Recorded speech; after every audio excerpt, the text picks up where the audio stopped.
Noong unang panahon sa Balantangharo, umiikot ang kwento ng isang matandang babae na nagngangalang Aling Biring.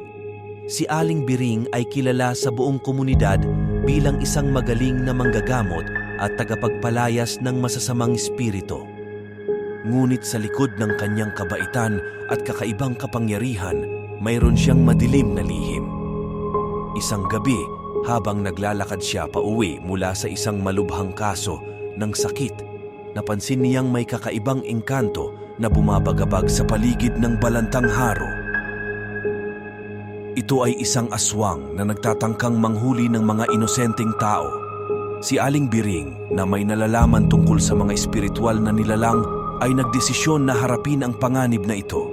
Nagsagawa siya ng mga ritual at nagtangkang pabihagi ng aswang. Sa kanyang tagumpay, nahuli niya ang aswang at natuklasan niyang ito'y isang dating kaibigan na naulila at napalapit sa masamang kapangyarihan. Nalaman ni Aling Biring na ang aswang ay nahulog sa kadiliman nang dahil sa pag-ibig at pagnanasa sa kapangyarihan.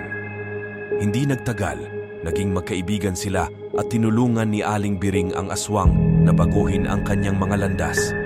Itinuro niya ang tamang mga ritual at pangangalaga sa kapwa-tao. Sa paglipas ng panahon, naging tagapagtanggol ang dating aswang sa mga masasamang espiritu at ito'y nagbunga ng kapayapaan at kaligtasan sa Balantangharo.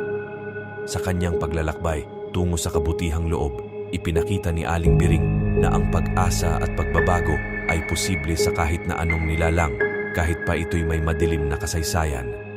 Ang kwento ng kanyang pagtanggap at pag-asa ay nanatiling buhay sa mga taga-Balantangharo, patuloy na nagbibigay inspirasyon sa bawat isa.